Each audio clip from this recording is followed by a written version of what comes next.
ready for today? Okay. I just want to go over a few rules before we start walking.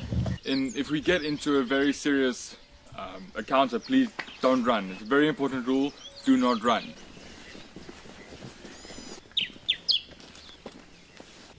The brown hyena is quite unique in giving two pastings. When a spotted hyena and an odd buffalo gives one, they don't give the two. And that's not a difference between the two. Rule marking, usually the dark chocolate brown colour, is for a very long-lasting effect, just marking the boundaries and things. And then usually this bottom one is very white when it actually comes out the first time. Just a bit of short-term communication of who am I, what state am I in. One of this I'll usually go for about a week already. It's already going to almost dark brown colour, away from white and beige completely, so definitely quite a while ago. Looks like night adder patterning, quite a big one for night adder. I don't usually go massive like the one of the puff adder. Night adder. Full name, a rhombic night adder, because of the patterning that you have over the top, the rhombic night adder. Same as at the puff adders and things do have cytotoxic venom, very aggressive little snake as well, very quick to strike, but with his size and things, not nearly as much venom gets injected as with the puff adders. You usually have a bit more time with the night adder than with the puff adder before you really start looking at losing limbs and those kind of things. But I mean, still not a pleasant snake to be bitten by at all. Cool.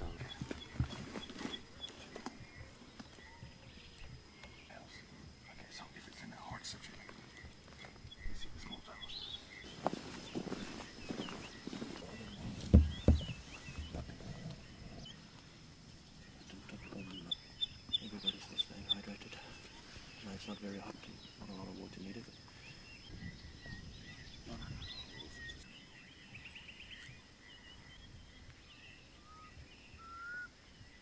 Two specific species of wasps.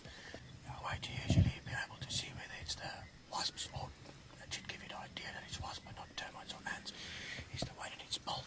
Having that little loop, it's only really something with wings that can get it. As I got closer, one of the spiders started running and it just pulls the whole web system. Close look at a star apple, but they've got these splits actually running all the way along the top. The moment it starts getting ripe, that's usually we will burst and open up as a little flower section, and the seeds then basically falling out.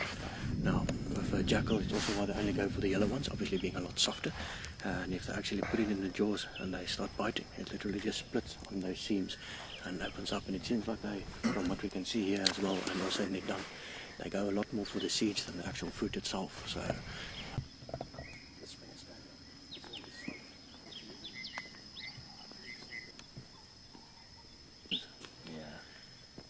it's one of the main differences between two beetles. You have the blister beetle. It's usually covered with fuzz on his abdomen. It's also those hairs that creates the blisters, hence the name of the blister beetles. Even if they just fly into you, you get a blister.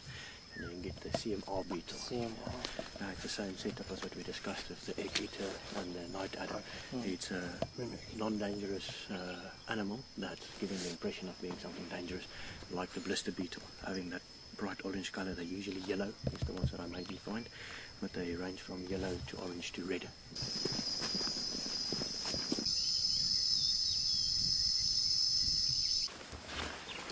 Which direction is it going?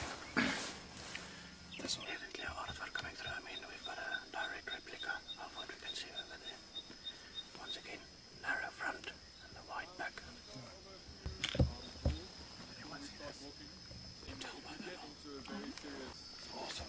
Don't run. It's very important rule. Do not run.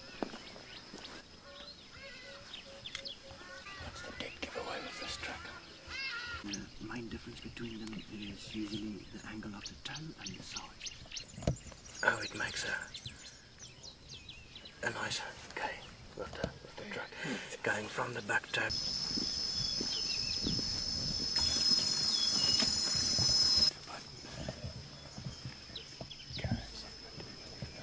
Also, why doesn't a web just break when something flies into it? How's it constructed? How's it constructed to prevent it from just snapping? Oh, were you not here when we discussed it?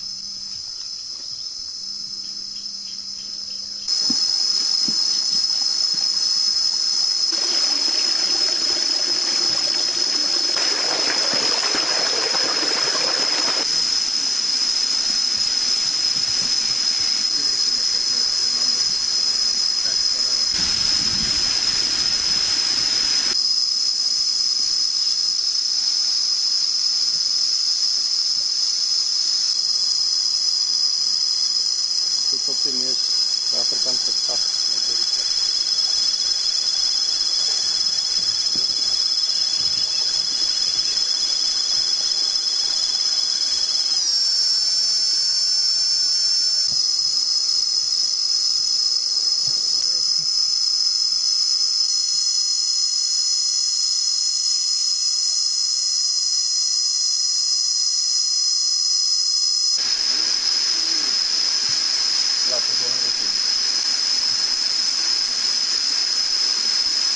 The route we are going to take back, there's a pretty good chance we'll come across some cats, some lions.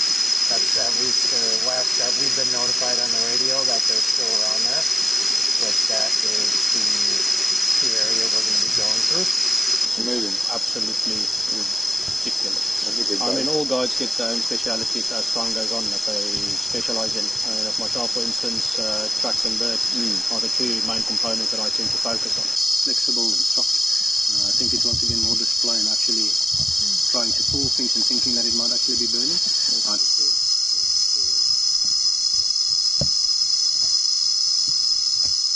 A rain spider. Won't it be like it won't be a baboon, will it?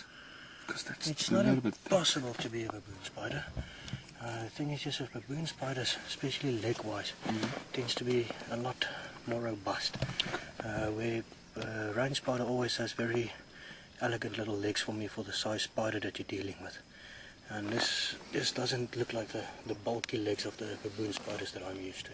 Okay. Can be wrong. I mean, we don't have a lot of evidence to go with here. Also, guys, always be very careful when you handle these kind of things. You can still inject venom, eh? Yeah. We just started with them. It's basically just a bisection. We'll still make it little tower and things, but what looks of things, this one more the spider. Break, and some water. That's a good.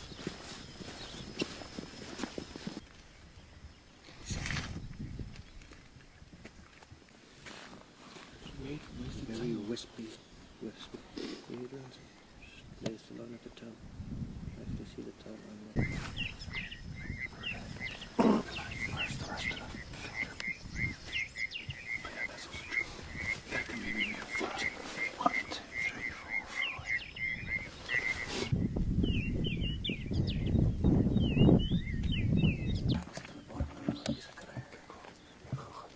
Too far forward.